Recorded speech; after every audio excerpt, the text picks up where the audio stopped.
What's up, y'all? It's just Rhonda. Welcome to my channel. It's just Rhonda 01 if you're over in the search bar. If you're looking for me over the search bar, it's going to be just Rhonda 01. But for all of you guys that come hang out with me, it's just Rhonda. It's just Rhonda over here. That's it. So we're over here to get into this second episode of the reunion. Real Housewives of Potomac, season 11, reunion part 2. Y'all like the video, subscribe to my channel, hit the notification bell, drop down in the comments, and yeah, share with a friend if you have fun over here today. So we're gonna get into this reunion. We still in the back because Mia is like still back there crying, waiting on someone to come hold her hand. Nobody did. Jacqueline must not be there yet. So Mia's literally sitting back here by her damn self, crying about some shit she started. Because who does that, invites people to come out of town? I would feel like so terrible. And I would never do that. So I'm not going to invite you somewhere and then leave you hanging. That's just, crazy talk. So here she sits by herself. And now Andy has to come over there and, talk to her, bring her back out on the couch. And so he told this lady she's in the middle of a downward, what does he call it? You're in the middle of a shame spiral. So when you do things that you're ashamed of yourself about, and the people won't forgive you when you say sorry, then you got to spiral out. So give yourself a break. That's what Andy told her, give herself a break.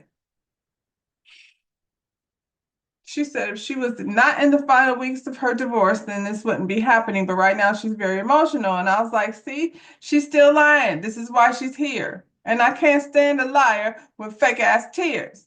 How you lying while you crying about, people not falling for your lies? Girl, this is why you sitting over here with Andy. And Andy is pretty much don't give a shit. He's like, lady, people said they're going to write you a check. Now you get back out here on this sofa and finish having these conversations. Rest the people on your cast. So she pulls herself together and, stops wiping on her tears. And who did her makeup? I hate that line. She's got this line like they took a little piece of paper and powdered over it and then left it there like that. She looks like a ventriloquist doll. Let me get off her looks. I'm just saying. I was talking about the makeup job. You can't blow up doll your face and then think it's not going to look weird. I see what I see. Anyway, the men are backstage. They're waiting. Greg, who doesn't like to be on TV, is irritated because she told him to be there at 1:30. It's 4:30 now, and he could have been hanging out in Manhattan, skipping around. No, you can't, Greg. This is a production. They need you to be ready when they're ready for you. They don't know when that might be. So just be there by 1:30 and entertain yourself with your phone like everybody else does. So we're back out on the couch. The ladies have pulled themselves together, waiting on this lady, Mia. Andy wants to know, Giselle, how does it feel being an empty nester? And she said, I was sad for about a day. And then I was like, hey, this is wonderful. I don't have to worry about nobody. I mean, not like that, like that. It is definitely different when your kids move out. But I think she's going to be bored and lonely because her girls are her friends. They're teenagers and probably had their own lives already anyway, but I'm just saying that she won't be able to just like hang out with them on, at the mall and whatever. There's 3 of them. Somebody's going to be able to hang out with her. So now she's all alone, allegedly. Probably. I must say probably, yeah. Anyway, because I mean, that's real life. She doesn't have some hot, steamy thing waiting in the wings. If she did, we would know about it. And we know it's not this man that she met over at speed dating. So cut that out. Speaking of her men, Andy asked her about Jamal. And somebody wrote in and asked, why was Jamal, his wife, dressed up like the people on Wicked? And I said, is that what it was? I mean, I guess, child. I didn't know that this would have to be something that she's very attached to. I have a friend that's very attached to Wicked too, but I don't think she would make it her wedding theme if she was going to get married to someone. But I do feel better knowing that it was a costume because when I seen the pictures, I said, what in the world did this lady decide to get married in? These people's new birth, these are your people. Jamal and Giselle haven't been together for so many years. Even when she pretended that they were together, they were definitely not together. If anything, he took advantage of the eyes that was on him. You know what I'm saying? We wasn't saying Jamal, Jamal, Jamal like we did after he came over there pretending, to be a father and things over there in that house. I feel like she's unaffected. Giselle don't care nothing about this lady that Jamal is married to. There's been so many before her and during her marriage to him. Andy asked about the girl's relationship with her. Listen, I feel like them girls used to treat Jamal like he's a stranger. He is not actively there, like taking them to school and things. Giselle was a single mother, raising those girls by her damn self. So, I don't know how much financial support he was offering, probably decent, you know what I'm saying? But I feel like he's got a baby mama out there that's not had the same privileges that Giselle has had based on the way she had him all over in court. But that's a whole just different conversation. But I don't think he was that active for him to be having a relationship with his new wife. And those girls are off to college. They don't care. Stepmother. They've been mothered, child. Giselle did the right thing when she went over down to the courthouse or the lawyer's office and said, whatever this lady is over here doing, I really don't care. But can I make sure my girls have a trust? Thank you very much. That's all she needed to get from Jamal. Andy asked Giselle about this guy that she's been dating. And like I said, I don't know what she's over there doing with that man. He seems like her physical type. She like a little milk dud head ass nigga. Sorry, there's just no other way for me to put that. If you're sensitive, then, I don't know what to tell you. I can't be held accountable for anything I say. I mean, Ashley says she's cut back with this Josh guy. And I mean, filming is over. And what is the point? They're hanging out. They wasn't, you coming on TV telling how you got this man smashing you up one side and down the other. And now you're like, But I told you, maybe I didn't, I don't remember, but I do remember her being over at Watch What Happens Live saying she was open to dating Craig, even though Paige is the homie. And if you don't know who those people are, don't worry about it. It's not that serious. She over here like trying to hook up with these summer house boys, which I feel like she should probably be doing. It seems like her, Craig probably got more money than Josh. I don't know what kind of money Josh has. I know he has fuzzy hair. Apparently, Josh was in his feelings because Wendy said that he was a lateral move from Michael. And she called him Jack Harlow. He wish he was Jack Harlow. I mean, he might not wish. I'm just saying. Should we wish he was Jack Harlow? That would be way better storyline, child. He's just Josh from Maryland. I'm just trying to think. I guess, Wendy, lateral is the best way to put it because Michael was lit. He's a nasty old man. But his finances was not lit. And now Ashley's in a position where she's living quite comfortably. I don't know what type of coin I said Josh has, but I don't think that's what Ashley is out here doing. But I mean, if he moves her mountain girl, clearly he don't. Josh's friends is out here making fun of him because it doesn't even make sense. His friends are making fun of him because Wendy said he's a lateral move instead of saying, they talking about you again, Joshy. That's what his friends were saying. They was entertained by it. Wendy was like, you done said so many things about my husband, and Ashley's like, what did I say? Girl, you're the one that's responsible for that whole rumor that set things off in the first place. You came fresh out of delivering a baby over to wherever they were at that house just to have a corona and tell Wendy the tea. And Candace had to kick you out and your breast milk. Ashley. Over here implying that Eddie's not a lawyer. Eddie is not just a lawyer, he's a happy Eddie, the lawyer. I wonder what them dollar signs look like compared to Josh. Eddie's a whole husband. Josh is just the nigga that drop you off at the airport and apparently, leave you with a little semen package, according to Giselle. Disgusting self. Why are you asking her that? That's gross. I would hope he's taking his semen home with him or whatever he does with it after he's finished. I don't let Josh shoot up the club, Ashley. Now that's doing too much in order for, a little storyline. You don't have to do all that. Kierna says her and Greg are still together. They went looking at rings, and I'm like, that's not going to buy rings, girl. That's going to look at rings. What good is that? And I thought you said when you came in here, I'm not no girl chasing the ring. We all knew you were, girl. We all knew it. We all said, yeah, you are, as you carried your boxes into his house. I'm glad you had the good sense to carry them shits right back out. That's all I'm saying. That was probably your mama. Your mama was probably like, no, you're not. You make your own money now. Let's don't be stupid.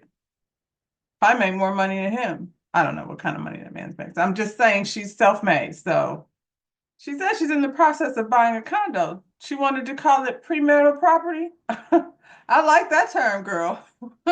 That's probably the favorite term I've had heard since this whole contract negotiation subject came up. Let's invest in some premarital property. See what I want to do. How many more contracts I want to sign. I feel like breaking up to get married is that's crazy work. I don't understand it. I don't understand it. I mean, if you're gonna separate, you know what I'm saying, to thinking it's not gonna work, maybe you need some time. I don't know. This is not why you move into the same house. You could have just bought you a condo, and you know what I'm saying. But here we go, over here trying to negotiate. I don't know, coochie coupons for engagement rings. I mean, I guess for me, it's like, what are you signing up for? And if you're getting a matrimony yourself, then you should have, I don't know, a clear understanding of things that you can handle and things that you cannot handle. And if you get under the same roof and discover the things that you cannot handle made you move into your own condo, what is we negotiating the ring for? So you're gonna go back and be matrimony to this man and he's still gonna be a caveman. He said he likes telling you what to do. This came out of his mouth. Girl, your fairy tale ain't fairy tale. And I don't know. I don't know, Kierna. I mean, I know, but Andy said Greg doesn't like being in front of the camera, but TJ sure does. Yep, he does. He made it to the reunion whether he was invited or not. Apparently, TJ is Stacy's former love interest. Now, this came as a surprise to the ladies. Now, Stacy didn't tell y'all that she broke up with TJ because y'all are not friends like that. Clearly, y'all were fighting things and, I don't know what you were doing. Stacy said it was a lot of pressure. And she went and watched it back and she saw how he treated her. And some of those moments were shocking. We were shocked too, but you were actually there. You were actually there when that man told you to just watch yourself, and get your hands off of him in front of a camera at your job. That's what TJ did. Girl, now you shocked. Okay. That's what we like to call insubordination if he's getting a check to be over here as your fake boyfriend. TJ, if you came over here to show us like how you're an actor, we don't want it. You're not a good actor. You didn't do a very good job of acting. That's all I'm saying. You was acting like her boyfriend, and we did not believe it, not for one single second. I don't know what that lady was doing, whether she's paying him, but there had to be some type of arrangements. I wonder what the pressure was, Stacey. The pressure to like get this man to get some acting classes. I don't think TJ was pressuring you to do anything. He wasn't pressuring you to go to dinner because he has some for Tony's frozen pizzas in the fridge and some Kool-Aid. He wasn't pressuring you he was pressuring you to be on camera calling and things every time. Where's AJ? We should have had AJ at the reunion, child, to bring clarity to some of this. Stacey, if you come back, bring AJ so we can, yeah. Somebody got to balance that shit out. I didn't like that people were saying I paid TJ. Girl, I think Stacey's one of them freaks like that girl Monica over there on Ready to Love. Not Ready to Love. Love is Blind. I think Stacy is a freak like that girl Monica over on Love is Blind from last season, who was like all hoity-toity, but then over there, and doing butt stuff and things. Maybe she doesn't do butt stuff, and that's why TJ's not her boyfriend anymore. That was mean. Don't hold me accountable. How do Heavenly do it? I'll take it back. I'm gonna take it and say it, and then I'm gonna take it back. Wendy was somewhere saying that, see, Wendy was somewhere saying that TJ was more interested in the trainer than he was Stacy. So it's not just me. Stacy was like, "You're my friend." And I just couldn't believe you would say that. And Wendy said, "I'm sorry that I made you feel that way." And I received that. And I said, "Wendy, that does not sound like an apology. You sorry you made her feel that way. How is anybody supposed to feel like that particular sentence? I think she likes the trainer better than he likes her. And the trainer is a dude. There's only one way to take that, Wendy. How is she supposed to feel?" At this point, it doesn't matter. Stacey is focused on herself. She's divorced. She wrapped that thing up right quick. And they give her a round of applause. I mean, I don't know. Do you give a round of applause for divorce? That seems so misplaced. I guess the round of applause, we're going to say the round of applause was because she didn't drag that thing out. They managed to figure it out. I mean, he told her how much money he was going to pay her to go away and sign the papers. She's not worried about Arabella because Arabella is his daughter and she'll just be just fine. Probably. We hope so. She said her and TJ are still best friends.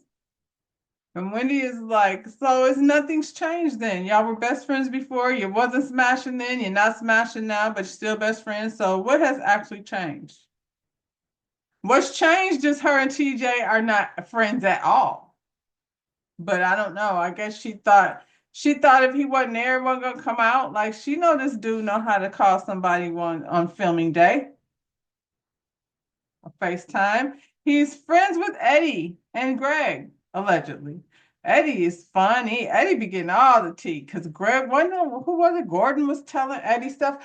Eddie, if Greg hadn't come, Eddie would be the only husband at the friggin' reunion. Ray about didn't care about coming anyway because he's come to all of them, by the way. But his wife is down there about to be under arrest. So he's not here this season, this reunion. Last year, Mia came with two men, but that's why she back there crying now. So she had to leave both of them at home. Who else? Well, nobody trying to see Josh. So nope, he can't come. Giselle wasn't even trying to pretend and film with that man that she's dating. So I can respect that too. Whatever she doing over there with him, at least she wasn't trying to play in our face. She got figured out first. That right there might lead me to believe she might be dating the man since she didn't bring him over here to parade around on the shooting days. The 613 girls, all these ladies that keep showing up around here with these blonde wigs, and we don't like it. And all these girls over here in Ptomac look a damn fool. Not one of them. Now, all these ladies except Wendy look a damn fool in their wigs. Karen have some good wigs and things, but based on what I seen in that police car, boy, that forehead is far. And I seen a lot of glue and things from Karen too. Wendy's wig gang has stepped up tremendously. And I mean her hair, I thought it was her real hair at first. That wig was so bouncy and not stiff, child. Looked like a whole blow up. Who's her makeup? Her makeup person already underscore perfect. Yeah, who already underscore perfect. That's one now you need to follow. I'm about to follow him. I don't know. I didn't see the gender. I don't know the pronouns and things, but yeah, I'm gonna check them out over there. Who else? Hair by Jessica King. Jessica King, you are something else. Because this wig right here, girl, the way them edges look like real edges, had me over here like, I was like, wait a minute. Those edges are very, very perfect. Wendy is eating. Don't be mad at it. Thank you, Wendy, for being the only housewife over here, for real, with a cute, smart husband that has clearly a little bit of fun in him.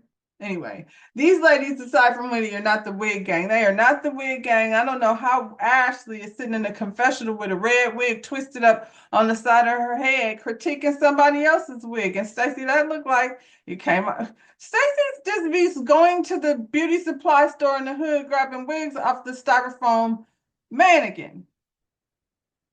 Girl, that's not how you got to customize them things if you a real one.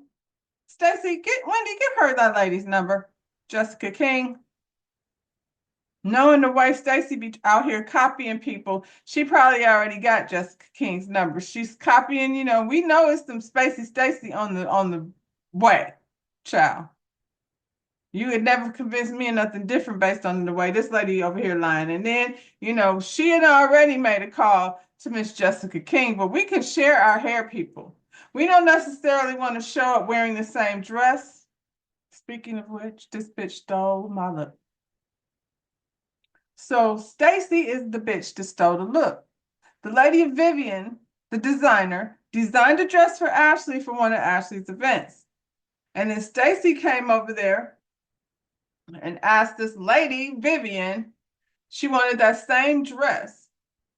Why would you do that to yourself? Because Ashley looked cute in that dress, and often Ashley, well, Stacey got this dress and wore it to her event. And now she over here saying F that lady about Vivian because they're no longer friends. And why did she do Vivian like that? That was so weird. I would be interesting to know more about, what happened over here. Stacey claimed, and she can come over here and lie. You lie like me. You come over here and said the lady set you up to give you a dress that she had made for one of your coworkers. Well, how is that a setup? That's not even good for her business.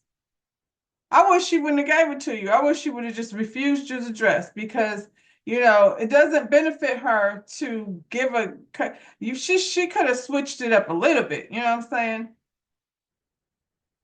Or, give it to somebody. Ashley's worn it. It's done. She's done with it. I'm not saying the lady shouldn't sell it, but it's like when you go to prom or when you're sweet tea and you're stuck in quad and you're out here wearing the same clothes she got on. This is a different review, child. Stacey over here cussing, letting those things out. We knew she wasn't that prim and proper. She said she was trying to elevate this lady by giving her, this exposure. And I will say this, having her at the show is giving her exposure on a bigger platform, but she already has access to this platform. These ladies are friends over here, and I promise you, I feel like I've heard her name before. I feel like her name came up a long time ago when they were looking for cast people on this show. And if Vivian is not like a fluke, we gonna hold up on the flukes. We want to test these people out through friend ups. Now, Kiana slid up in there, and I don't see any reason to demote her. You know what I'm saying? Let's see her story. Let's get in her and Greg's business while she over here living in a condo trying to, pressure this man into a ring. Now, that's a storyline. He don't want to be there. He going to be saying shit on a hot mic because he don't know. He's not used to it. I don't know. There's two sides to every story. But right now, Miss Stacey, it's looking like you're fraud. When you lie a few times, then, people start side-eyeing things that you're saying. And things that you're saying don't make sense. I don't see, like I said, why this lady would give you a dress that was worn by one of your coworkers. It would not be in her best interest to do that. She did you a favor, seems like, and you shit on the lady. But I would like to see her as a friend of. Bring Vivian in as a friend of. Let's see some more of her business. And by the way, Stacey, she said the things were shitty. That's disgusting. You return the dresses without dry cleaning them. That's not classy. That's not demure. That's not mindful or cutesy. They brought Jacqueline out for absolutely no reason, I'm guessing. She just sat there doing nothing as per usual. She's pregnant. Ta-da! I did see that somewhere. They posted a picture of her pregnant. She over here doing pregnancy photo shoots and things. I guess, I won't be being pregnant anytime soon or ever. So I can't say what I would or would not do. What I would not do is be pregnant, but she is. So congratulations, I suppose. This is what I don't like, is when you grown as hell, 40 something over here with a whole, halfway through your pregnancy belly, and you're not revealing who the father is. Girl, we don't care anyway. You're talking about to be continued. We hope not. We hope you go find, some peace somewhere with this man who's not to be revealed, baby daddy. She said it wasn't nobody that you've seen on Bravo. Well, Karen already said PP don't be really fooling with you like that. But he showed up for filming, so you don't know what people be doing.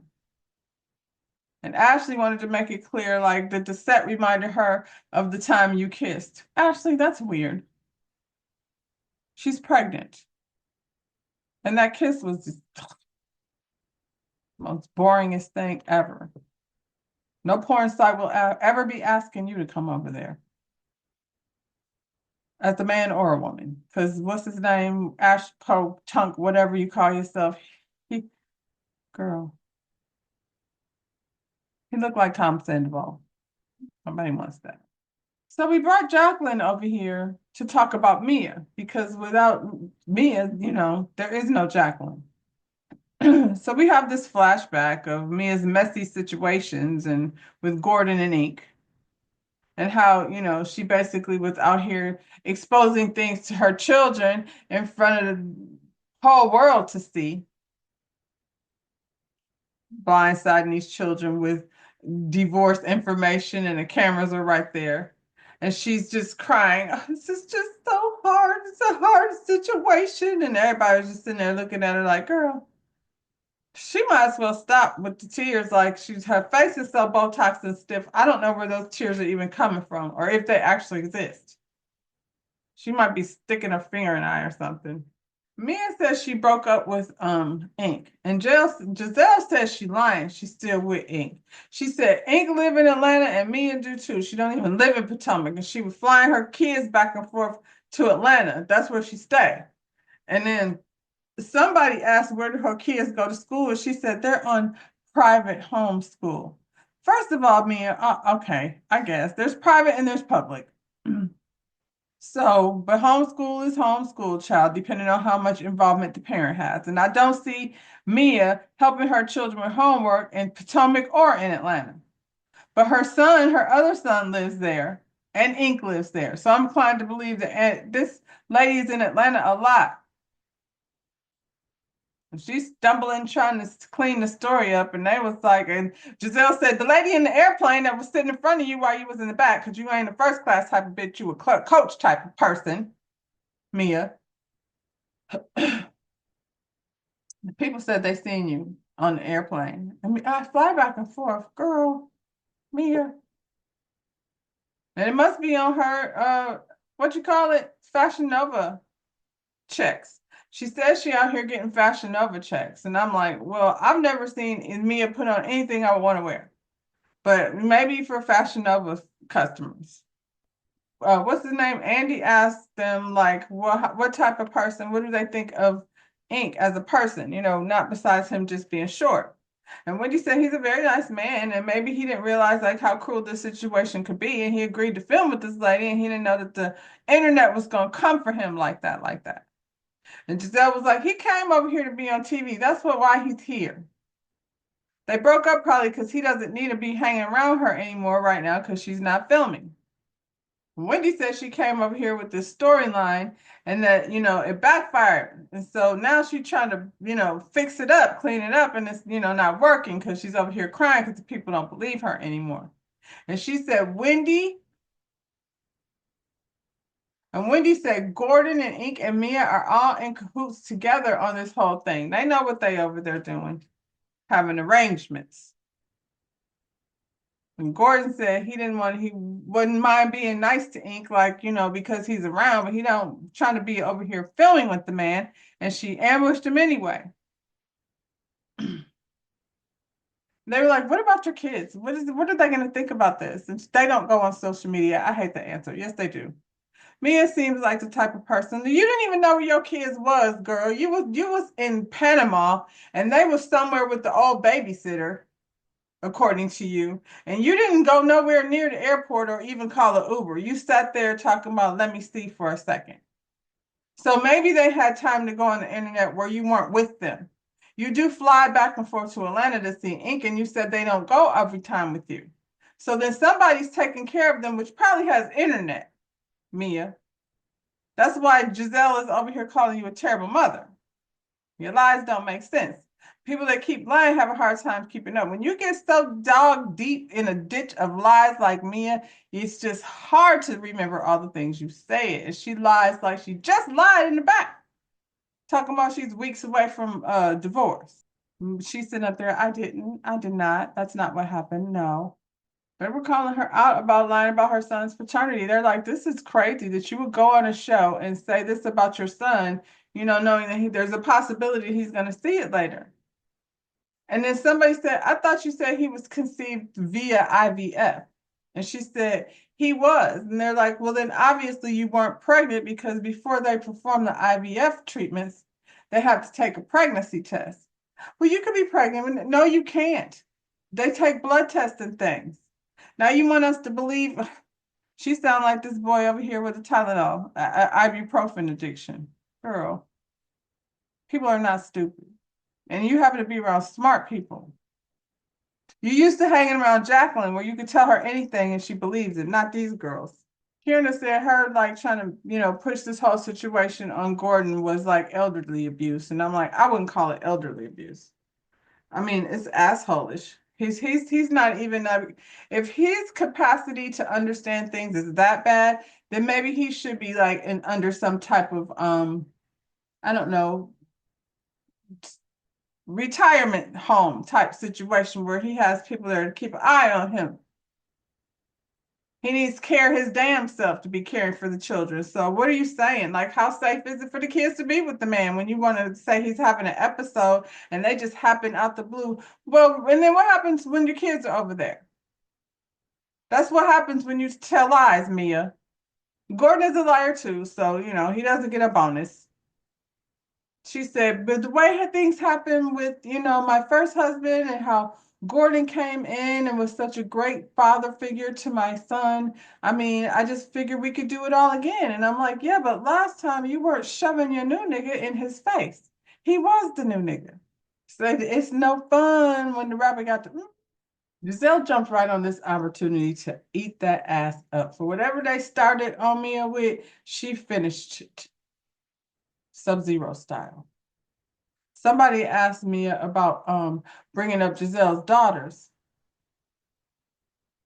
And I mean, she could have did it in the moment, but she did it right here. She got her off. Giselle called her a terrible mother.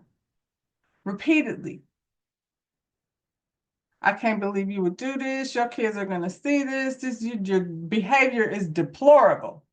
She just went in and in and in until finally Mia couldn't handle it no more. And she just got up and walked away again. And Andy is like, I'm not going back there again to get her because I went out there and talked her out here again. If she want to leave so bad, just, don't give her that money. She don't need it. She got Fashion Nova money. Not a single person got off that couch. They sat there doing their eyelashes and their lip gloss and things. And she was gone. And they didn't care. They don't care about how many tissues you put up to your eyelashes or nothing. She's just sitting back there by her damn self. Again, they are over it. Meanwhile, TJ is doing what TJ always does, and he over here doing FaceTime calls with the fellas because he knows about what time this reunion start. He know what time the call sheet said that the guys were supposed to be there. Him and Eddie talked, so they had all these details. Eddie said he thought you would be there. And TJ said, I ain't going to that fake ass show with them fake ass people. And I'm like, when did that happen? When did the show become full of fake ass people? And who on the show is faker than TJ? Like, I don't think I've ever seen anybody more fake than him. I mean, he said he was over there rearranging some things because of the fire. So he is in LA, and nothing funny about that. They asked him, is he good? And he said, yeah. So of course, he gives the tea to Eddie because Eddie be getting the tea. You know why? Because he get the people happy. That's why. Anyway, whatever he told Eddie, whatever TJ told Eddie, Eddie texted to Wendy. Now she all on the reunion stage with the juice, and she's not sharing. You know why? Because we gotta wait till next week. That's why. I mean, so next week we'll find out, what it is TJ is over here saying about Stacy. Probably that he got a check, or that she was paying him to be there. That won't really be. That's about as shocking as Stormy coming over, to Love and Marriage Huntsville reunion. And we also got Ashley saying that there was a man in the car with Karen the day she got in that accident. And if she's willing to go to the pokey for a man, that's the saddest thing I've ever heard, Grand Dame, because you're 20, and you know better. But you was very lit too, though, Karen. And I heard today you have 4 DUIs. This is the 4th time that you've done this, girl. Honestly, I'd be good if Karen. Do we want her back? Like, I feel some type of way. I just don't know if I feel Karen redeeming herself from this. She came on here with 2 videos, one of her acting as if she was so broken up about, being found guilty, as if she, but then denying that she has an alcohol problem. So, girl, you ain't sorry for real. Then she comes back with a thank you, video to thank everybody for their support except Wendy. And I was like, that was some low down colorist shit. Because what else could it be? Let Karen explain. I don't want to hear about her soldiers and things. So I don't know if I want her back, to be honest. But in the meantime, y'all like the video, subscribe to my channel, and I'll see you when I see you. Bye, y'all.